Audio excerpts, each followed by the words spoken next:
So actually हमारा eyes बहुत important है बॉडी में, एक वेरी इंपॉर्टेंट पार्ट है। जैसे स्मोकिंग लंग को अफेक्ट करती है, आईज को भी अफेक्ट करती है। From the beginning, like from the front of the eye to the back, each portion is affected by smoking. There are studies which says it can affect the front portion of the eye like conjunctiva. ये smoking dryness cause कर सकता है. उसके बाद जो आंख के अंदर एक लेंस है, लेंस में कैटरैक्ट भी आ सकता है due to smoking. And beyond that in the retina, if the patient is having diabetes, this smoking can also cause aggravate the diabetic retinopathy, और वो ऑप्टिक नर्व को भी अफेक्ट कर सकता है. और हम बोलते हैं ना age related macular changes, which is आंख में एक सेंटर पोर्शन है, उसका नाम है मैकुला. वो मैकुला में कुछ कुछ बहुत इंपॉर्टेंट सेल्स है. ये स्मोकिंग क्या करता है, उस सेल्स में भी डैमेज बना सकता है. ऑप्टिक नर्व है जो आंख से सिग्नल्स को ब्रेन तक ले जाता है, वो उसका ऑप्टिक नर्व का भी एक स्मोकिंग डैमेज कर सकता है. और बहुत आसान से ये कैटरैक्ट को 2 to 3% टाइम बहुत ज्यादा आ सकता है स्मोकिंग से. लाइक मान लीजिए कि हमारे एक पर्सन है वो स्मोक नहीं करता है, और एक पर्सन है वो स्मोक करता है, तो इनका बीच में जो पर्सन स्मोकिंग करता है उसको कैटरैक्ट बहुत जल्दी आ जाता है, तो और ड्राइनेस भी हो जाता है स्मोकिंग की वजह से.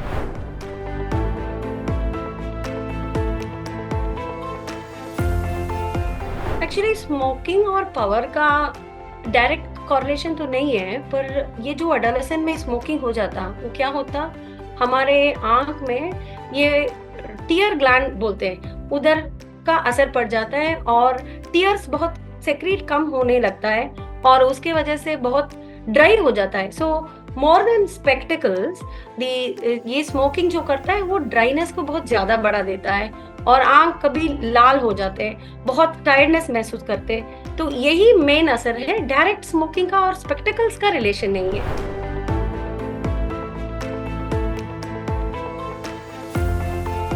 कैटरैक्ट होने का चांसेस बहुत ज्यादा है. हम मान लीजिए हमारे लेंस में ना प्रोटीन्स हो जाते हैं, तो ये जो लेंस का प्रोटीन का चेंज हो जाता है जब हम ओल्ड हो जाते हैं. ये क्या होता है, ये स्मोकिंग की वजह से वो जो टॉक्सिक फ्यूम्स स्मोक से निकलता है ना, वो हमारा लेंस का प्रोटीन को डायरेक्टली अफेक्ट कर सकता है, और इसके वजह से एक्चुअली कैटरैक्ट बहुत अर्ली ही आ सकता है.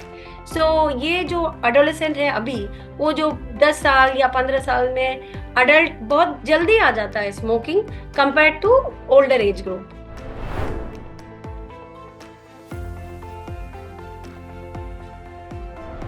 नो, हमको एक्चुअली शॉर्ट टर्म इफेक्ट भी है, लॉन्ग टर्म इफेक्ट भी है. स्मोकिंग करने से शॉर्ट टर्म इफेक्ट, जो स्मोक करते करते आपको आंख बहुत लाल हो जाता है, बहुत ड्राइनेस आ जाता है, बहुत वाटरी हो जाता है, और आंख में बहुत टायर्डनेस बढ़ जाती है. और लॉन्ग टर्म इफेक्ट्स है, हमारे आंख में कैटरैक्ट हो सकता है, वो हमारे आंख में आई का प्रेशर बढ़ सकता है, वो ग्लॉकोमा करके बोलते हैं.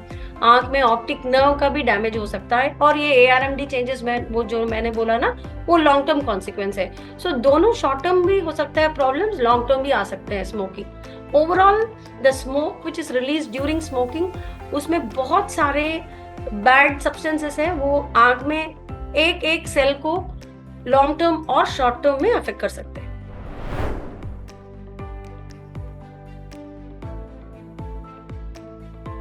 ये एक्चुअली क्या है ना, ये मार्च मंथ में ग्लॉकोमा वीक बोलते हैं हम, ये ग्लॉकोमा अवेयरनेस का मंथ है. तो इसमें ग्लॉकोमा के बारे में हमको जरूर बोलना है. ये स्मोकिंग क्या करता है, हमारा आंख में वो ऑप्टिक डिस्क में छोटे छोटे सेल्स होते हैं, वो न्यूरॉन्स बोलते हैं, उसको डैमेज कर सकते हैं, आंख में आई का प्रेशर बढ़ा सकते हैं. सो इंट्राऑक्युलर प्रेशर बोलते हैं. तो इंट्राऑक्युलर प्रेशर बढ़ाने से हमको वो असर बहुत फास्ट हो सकता है आंख में. सो ये ग्लॉकोमा हम साइलेंट थीफ बोलते हैं, क्योंकि जब ग्लॉकोमा किसी को होता है उनको पता नहीं लगता कि उनको ग्लॉकोमा हो गया करके. ग्लॉकोमा क्या होता, सेंट्रल विजन बहुत बहुत देर तक सीधा ही रहता है, उसमें प्रॉब्लम नहीं आता. जो पेरिफेरल है, जब हम सेंटर देखते हैं, साइड से जो कुछ विजन हमको नॉर्मल से होना चाहिए उसमें हमको कमी लगने लगती है. और जब ये बहुत एडवांस हो जाता है, पहले से हम इसको फाइंड नहीं कर पाए, कर पा रहे हैं और हम स्क्रीन नहीं करते ग्लॉकोमा को, तो क्या होता है, टनल विजन जैसा, जो सेंटर खाली दिखता और हमको साइड में देखना है तो हमको मुड़ के देखना पड़ेगा, ऐसे हो जाता है। सो ये ग्लॉकोमा को हम बोलते हैं साइलेंट थीफ ऑफ विजन। तो इसको है या नहीं है, उसका स्क्रीनिंग हमको 40 ईयर्स से नॉर्मल पेशेंट्स को करना है। जिस लोगों को ऐसे स्मोक करते हैं या उनको डायबिटीज है या उनको फैमिली हिस्ट्री में किसी का ग्लॉकोमा होता है, उनको थोड़ा पहले से ही हमको रेगुलरली 1 साल में 1 बार आंख में प्रेशर कैसा है, ऑप्टिक नर्व का फंक्शन कैसा है, ये सब हमको देखना पड़ेगा। तो ग्लॉकोमा स्क्रीनिंग बोलते हैं। तो ये ग्लॉकोमा अवेयरनेस वीक में ये बहुत इम्पोर्टेंट है कि हम सबको ये ग्लॉकोमा क्या है हमको मालूम होना चाहिए, और हम इसके लिए स्क्रीनिंग भी करके हम करेक्ट डायग्नोज कर सकते हैं।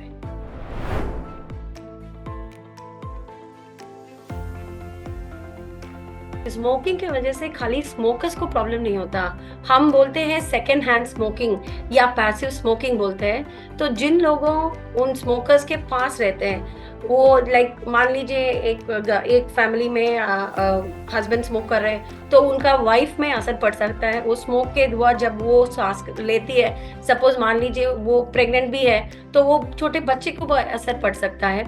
और ये सब हम बोलते हैं सेकेंड हैंड स्मोकिंग।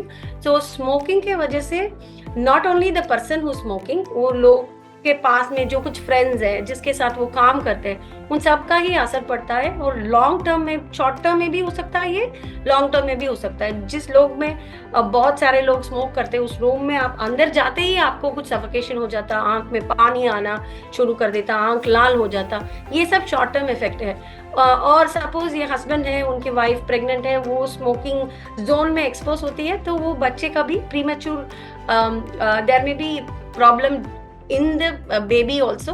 तो उनका भी रेटिनोपैथी और प्रीमेच्योरिटी भी आ सकता है सर। मान लीजिए वो प्रीमेच्योर डिलीवरी हो जाता है। और ये छोटे छोटे बच्चों जो वो पाप के बच्चे हैं, उनके भी ये असर पड़ सकता है।